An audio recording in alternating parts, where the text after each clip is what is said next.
ધોરણ 10 બેઝિક ગણિત. આ ગણિતમાં ચેપ્ટર 13 આંકડાશાસ્ત્ર. આ આંકડાશાસ્ત્રમાં બેઝિક ગણિતના પેપરમાં વિભાગ એમાં કુલ 3 પ્રશ્નો પૂછાય છે, 3 ગુણના. વિભાગ એની અંદર કુલ 3 પ્રશ્નો પૂછાય છે, એટલે એ 3 ગુણના પ્રશ્નો.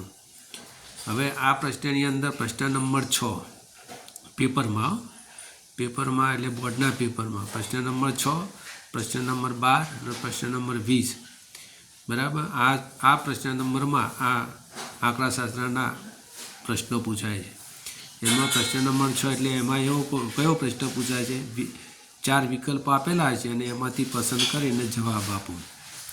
પ્રશ્ન નંબર 12માં કૌંસમાં 3 જવાબ આપેલા છે અને એમાંથી કોઈ એક જવાબ આપો, એવો પ્રશ્ન પૂછાય છે. અને પ્રશ્ન નંબર 20માં એક વાક્યમાં જવાબ આપો, એવો પ્રશ્ન પૂછાય છે. આમ કુલ 3 પ્રશ્નો વિભાગ એની અંદર પૂછાય છે.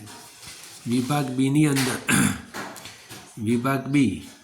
હવે વિભાગ બીની અંદર 2 ગુણનો એક પ્રશ્ન પૂછાય છે. 2 ગુણનો એક પ્રશ્ન પૂછાય છે. એટલે કયો પ્રશ્ન? પેપરમાં 37મો પ્રશ્ન હશે, જેમાં મધ્યસ્થ બહુલક શોધવાવાળો દાખલો હશે 2 ગુણનો. અને બીજા કોઈ રીતના પ્રશ્નો, એટલે બીજા કોઈ પ્રશ્ન પણ હશે. હવે વિભાગ સીની અંદર કુલ 3 ગુણનો એક પ્રશ્ન પૂછાય છે. અને આ પ્રશ્નમાં કયો હશે? બોર્ડના પેપરમાં 45 નંબરનો પ્રશ્ન હશે.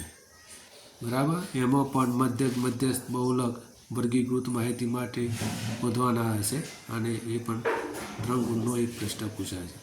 વિભાગ ડીની અંદર કુલ 8 ગુણના પ્રશ્નો, એટલે 4 ગુણના 2 પ્રશ્નો હશે. 4 ગુણના 2 પ્રશ્નો હશે, એટલે કુલ 8 ગુણ એમાં પૂછાય છે વિભાગ ડીમાં. એમાં વિભાગ ડીની અંદર 51મો પ્રશ્ન અને 52મો પ્રશ્ન હશે. એમાં ખૂટતી આવૃત્તિવાળા પ્રશ્નો હશે અથવા ખૂટતી આવૃત્તિવાળા ન પણ હોય, પણ મોસ્ટલી ખૂટતી આવૃત્તિવાળા પ્રશ્નો વધારે પૂછાય છે. બરાબર.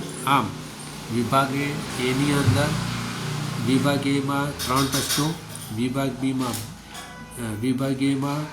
3 ગુણ, વિભાગ બીમાં 2 ગુણ, વિભાગ સીમાં 3 ગુણ, વિભાગ ડીમાં 8 ગુણ, એમ કુલ 16 ગુણનું પૂછાય. એટલે પાસ થવા માટે આ ચેપ્ટર સારામાં સારું છે અને બધા વિદ્યાર્થીઓને આવડે તેવું છે. બરાબર. તો આમાં આ ચેપ્ટરમાં મહેનત કરવી અને પુનરાવર્તન કરવું, વારંવાર દાખલા ગણવા. બરાબર ને? તો આવડી જાય.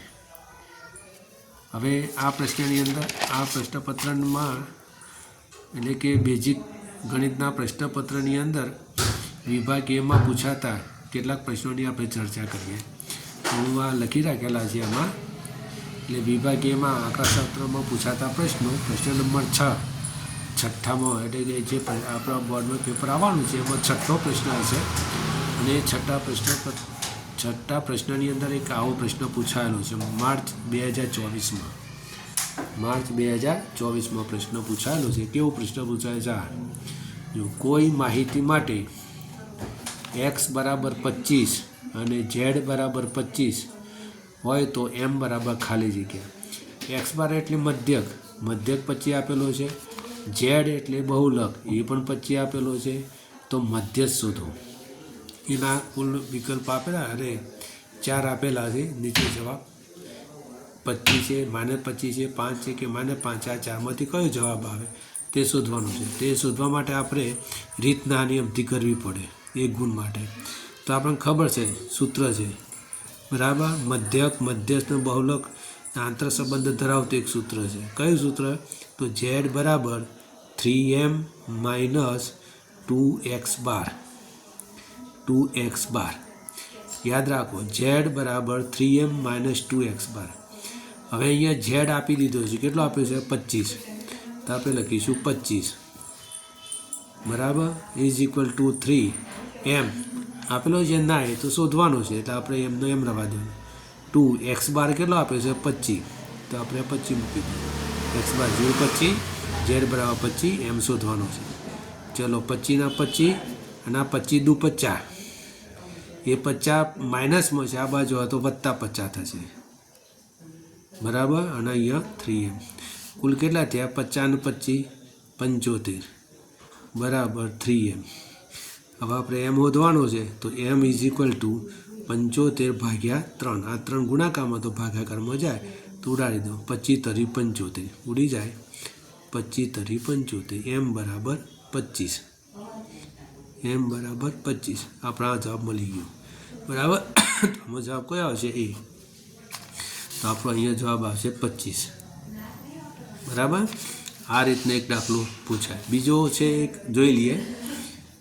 જૂન 2024માં પૂછાયેલો છે. બરાબર. અને આ પ્રકારનો પ્રશ્ન છે. જો સિગ્મા FI/XI = 144 અને સિગ્મા FI બરાબર 50 હોય તો x બાર બરાબર ખાલી જગ્યા. એના પણ 4 જવાબ છે. 1.44 1.40 2.44 2.88. એ શોધવા માટે આ આપણું સાદું સૂત્ર છે x બાર એટલે મધ્યકનું. મધ્યક x બાર = આ સૂત્ર સિગ્મા FI/XI ના છેદમાં સિગ્મા FI. આ સૂત્ર છે. આ સૂત્રની અંદર કિંમત મૂકો તો આની કેટલી છે? 144. સિગ્મા FI કેટલા છે? તો 50. આનો સીધો જવાબ લાવવો હોય 144 આમ તો 50 વડે ભાગવા પડે. આ રીતે ભાગવા પડે. બરાબર. એના કરતાં સીધો જવાબ લાવવો હોય તમારે તો ઉપર નીચે 2 વડે ગુણી નાખો. આને 2 વડે ગુણો અને આને 2 વડે ગુણો. બરાબર. તો ગુણી નાખવા ત્યાં અહીંયા કેટલા થયા? 100. અહીંયા કેટલા થયા? 288. 4 દૂના 8 4 દૂના 288. 2 પોઈન્ટ કાપી નાખો એટલે 2.88. તો જવાબ આ જવાબ. બરાબર. આમ 2 પ્રશ્નોની ચર્ચા કરી. હવે બીજા આવા પ્રશ્નોની હું ચર્ચા કરું છું બીજા વિડીયોમાં. ઓકે. અને જોવા તો જોઈ લઈએ આપણે.